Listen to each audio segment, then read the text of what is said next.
Hello Midnights. Thank you for tuning in.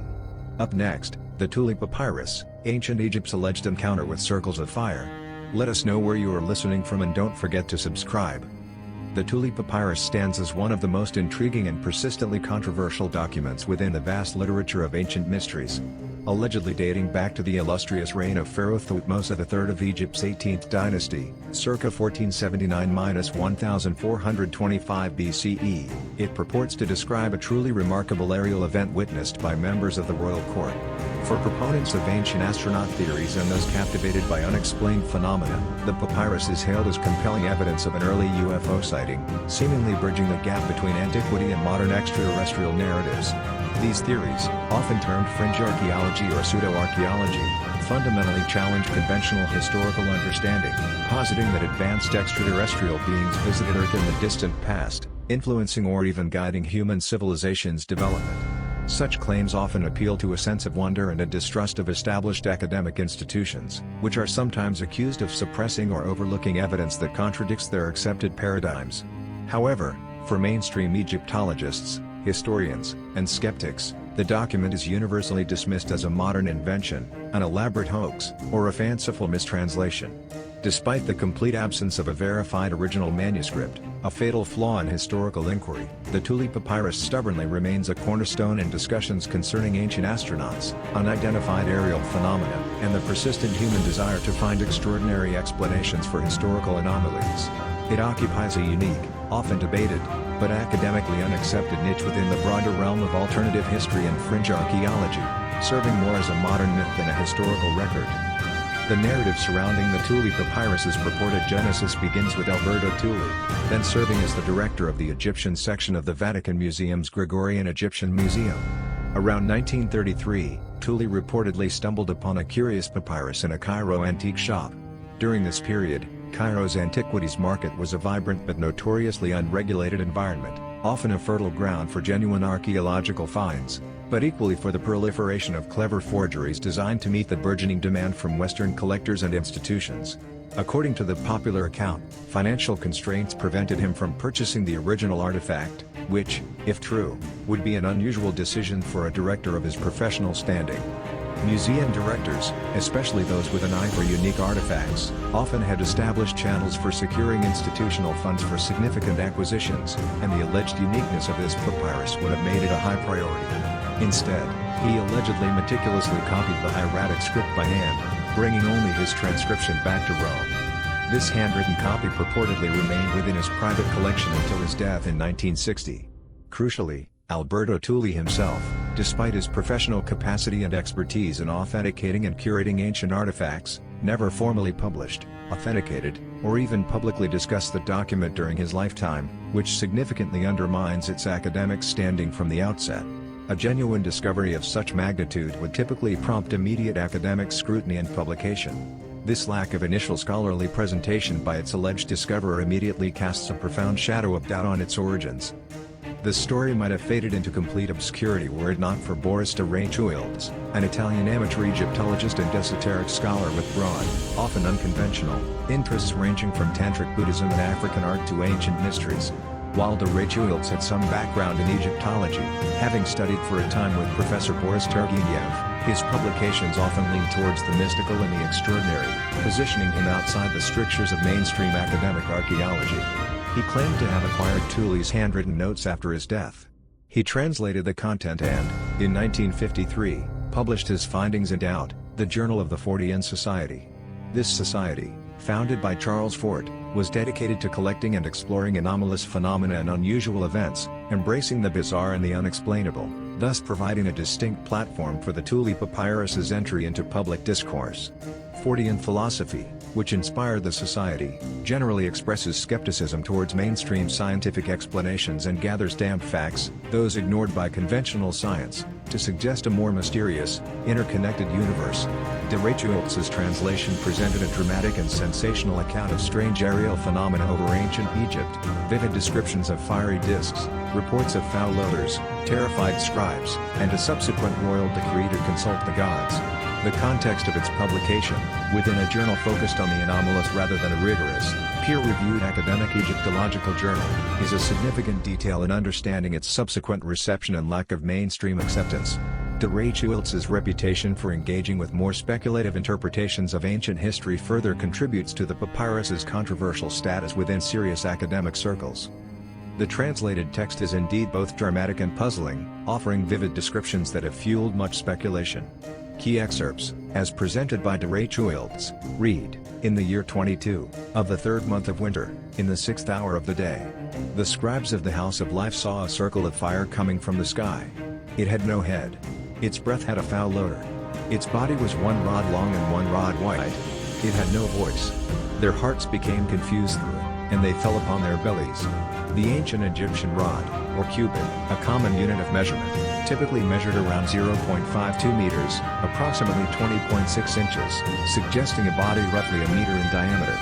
The account continues, describing a proliferation of these objects. "Then these things became more numerous in the sky than ever. They shone more brightly than the sun. They extended to the limits of the 4 supports of the heavens. Then the fire circles ascended higher in the sky and moved toward the south." The recurring term circle of fire is often interpreted by proponents as a literal description of an aerial craft, specifically, a metallic, silent, and rapidly maneuvering object, echoing hallmarks of modern UFO sightings.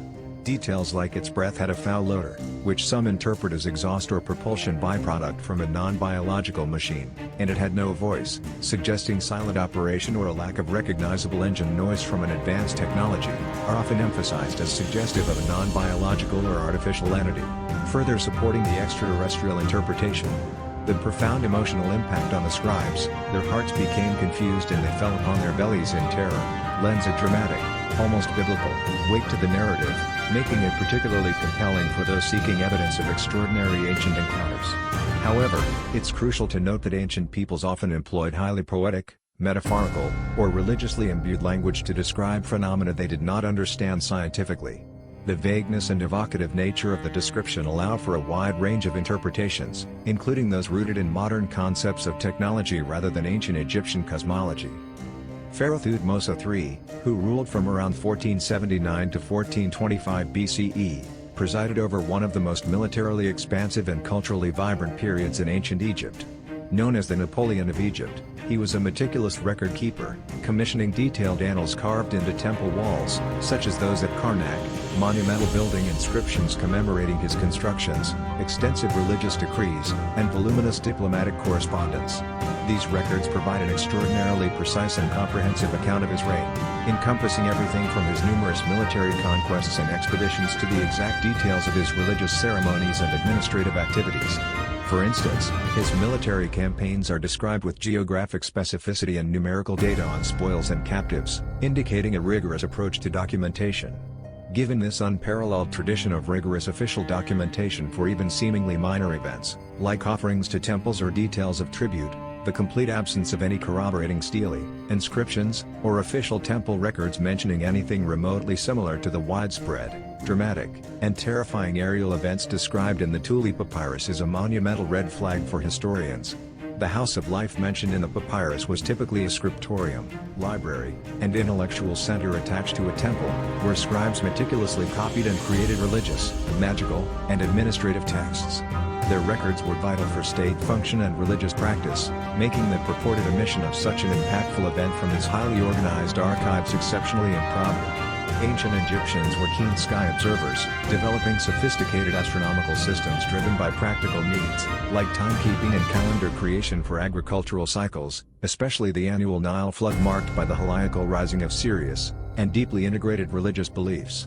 The priest astronomers of temples like Heliopolis and Karnak developed early star charts, decans, for timekeeping, observed planetary movements, often associated with specific deities, and established precise solar and lunar calendars.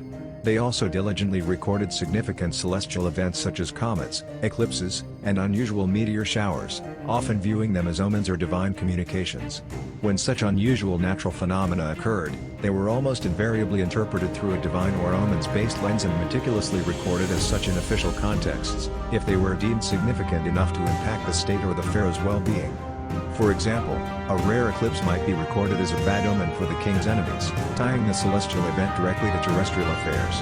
The complete lack of any official mention of an event of this described magnitude, involving multiple circles of fire seen across the entire sky and causing mass confusion among the royal court, strongly argues against its authenticity.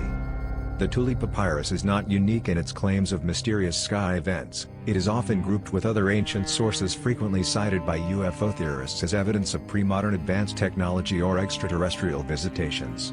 These include the vivid description in the Book of Ezekiel, Old Testament, of a wheel within a wheel descending from the sky, which proponents interpret as a literal spaceship. However, biblical scholars widely understand Ezekiel's vision as a symbolic theological revelation of God's glory and mobility, depicting a divine chariot and complex spiritual beings within the prophetic and apocalyptic literary genre of the period. This interpretation grounds the text in its theological purpose, not as a technical manual. Similarly, the Vimanas, flying chariots capable of great destruction, mentioned in the Indian epic Mahabharata, are frequently presented as ancient aircraft. Yet, the Mahabharata is a vast mythological epic, and its Vimanas belong to a realm of fantastical, magical vehicles common in ancient literature, akin to Pegasus or winged sandals in Greek myths, functioning within a narrative that includes gods, demons, and supernatural powers, rather than being technological blueprints. Roman historian Livy's documentation of phantom ships gleaming in the sky or shields flying through the air are also cited. However, Livy typically listed these accounts among other reported prodigies and omens, such as raining stones, talking oxen, or rivers running with blood, which were seen as signs from the gods requiring specific ritual appeasement, like supplications, reinforcing a superstitious and religious interpretation, not a technological one. In each of these cases, proponents argue that ancient peoples were witnessing advanced technology or extraterrestrial visitations but lacked the scientific language or conceptual framework to describe them accurately, leading to what they perceive as literal descriptions veiled in archaic terms. However, mainstream scholars consistently interpret these texts through symbolic, mythological, or religious lenses. The crucial distinction is that these other accounts are typically embedded within broader religious, mythological, or symbolic narratives, whereas the Tulli Papyrus is presented as a straightforward, almost journalistic, historical observation. Scholars emphasize that interpreting these ancient texts requires a deep understanding of their specific cultural and literary contexts, which rarely, if ever, supports a literal interpretation of technological encounters. The Tulli Papyrus faces overwhelming and consistent rejection from the academic community, primarily due to fundamental flaws in its provenance and linguistic integrity. The most significant and insurmountable hurdle is the complete lack of provenance. There is no original Tulli Papyrus, it has never been seen, photographed, analyzed, or archived. What exists is merely a supposed handwritten copy by Alberto Tulli, a now deceased museum curator. Crucially, no photographic evidence of Tulli's original copy has ever surfaced either, meaning there is no verifiable link in the chain of custody from the alleged antique shop find to de Rechueltz's publication. This unbroken chain of custody is a fundamental requirement for authenticating ancient documents in archival science, preventing the introduction of unverified materials into the historical record. For instance, the infamous Piltdown Man archaeological hoax of the early 20th century was eventually exposed when scientific testing, fluorine dating, revealed the missing link skull and jaw were a modern composite of human and ape bones, highlighting the critical need for verifiable physical evidence. Similarly, the Hitler Diaries forgery in 1983 collapsed rapidly when forensic analysis of the paper and ink proved them to be modern creations, underscoring that without an original for scientific scrutiny, a document's claims remain unsubstantiated.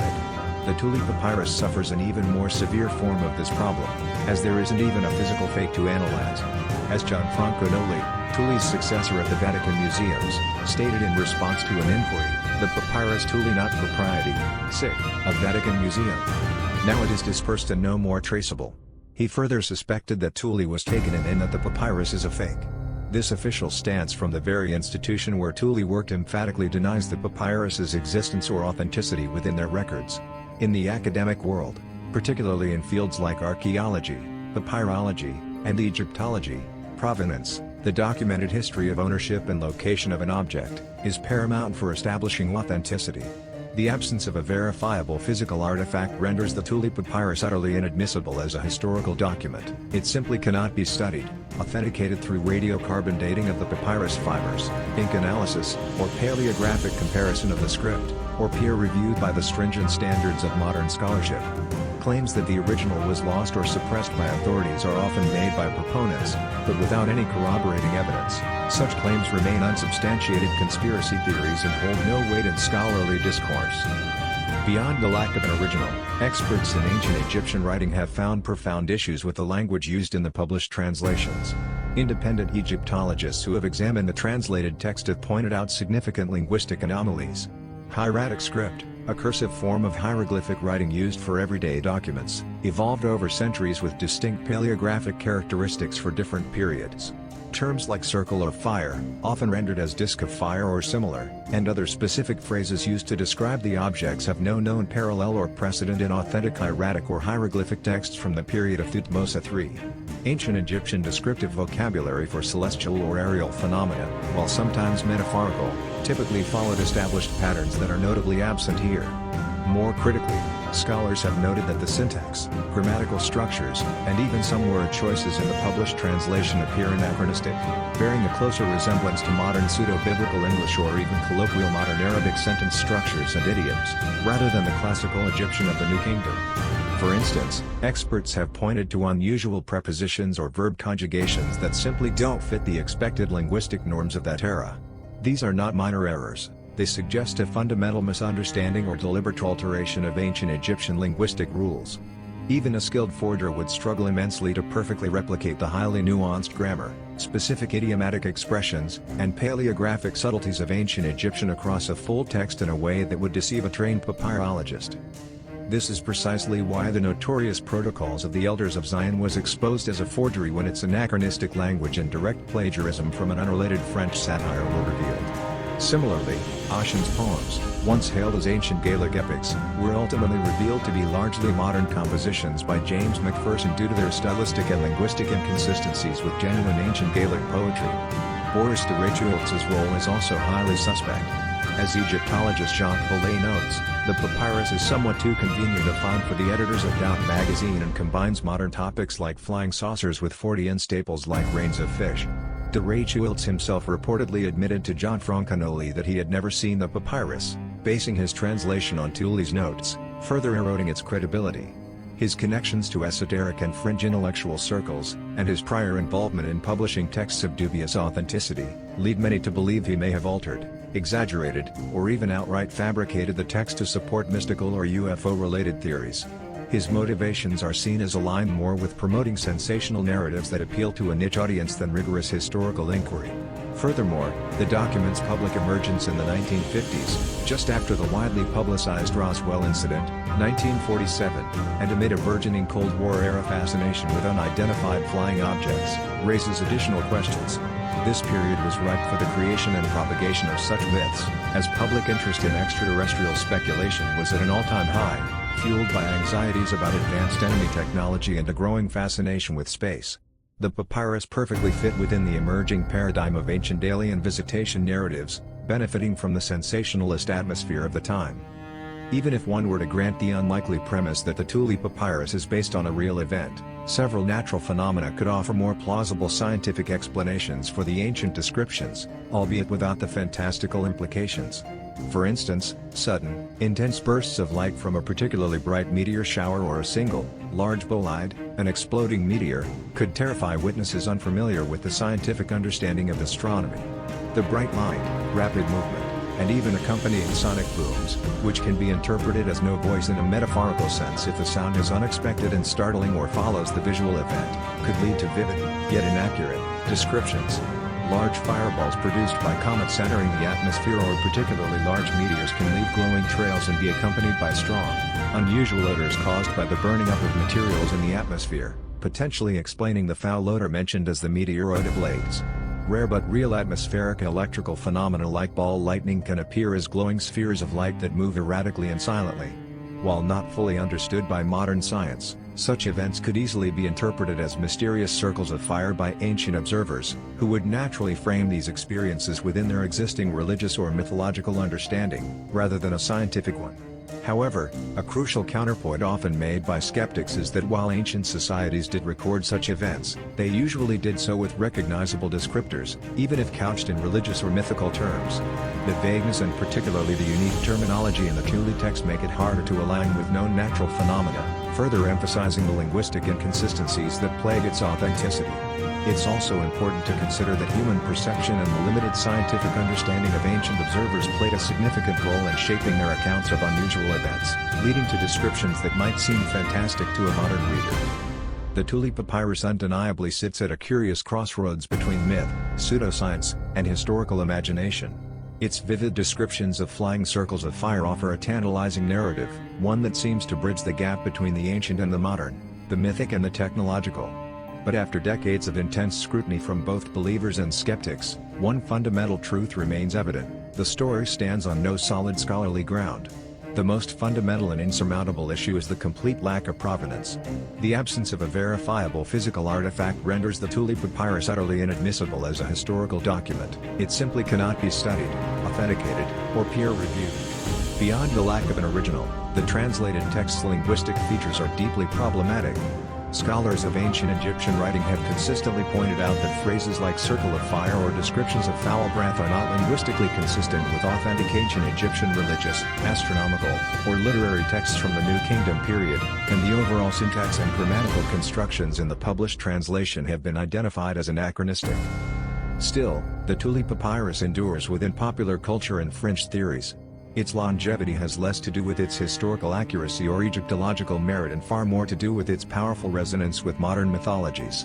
For ancient astronaut theorists and enthusiasts of the unexplained, it is a prized artifact, seemingly official, dramatically narrated, and connected to one of the world's most mysterious and fascinating civilizations.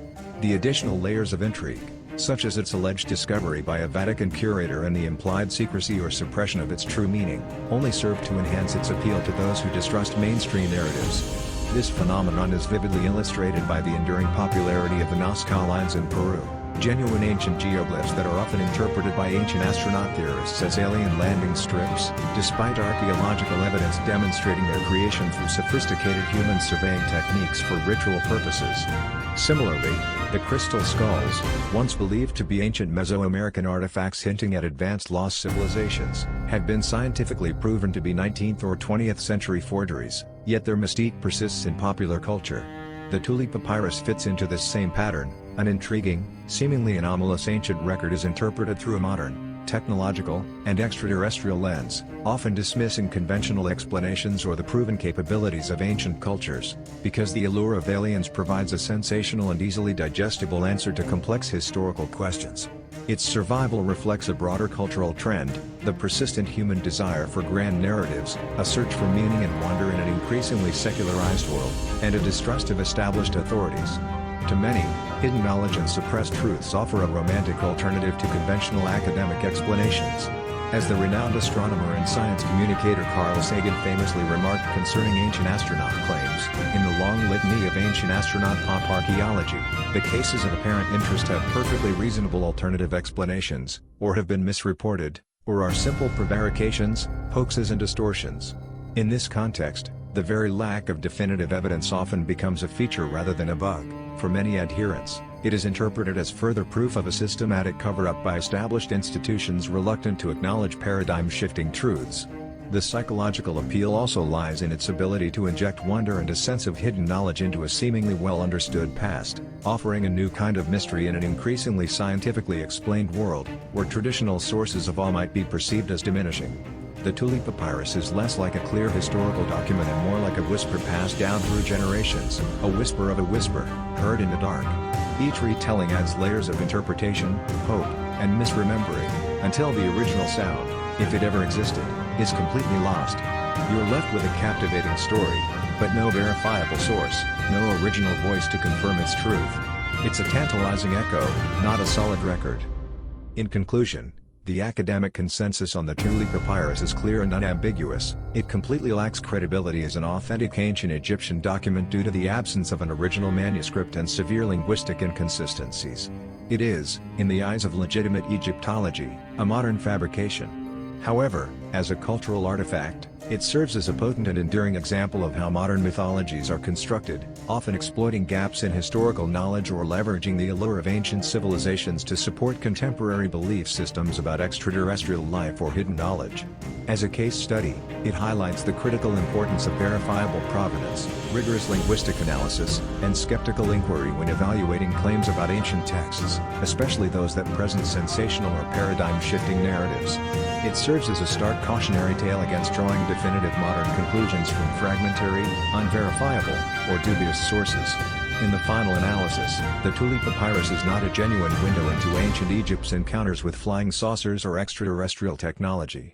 Instead, it serves as a powerful mirror, reflecting our own persistent fascination with mystery, the allure of the unknown, and the human inclination to find extraordinary answers in the silence of the past. What other whispers are we hearing in the dark, and are we truly listening to their echoes, or merely to the stories we wish them to tell?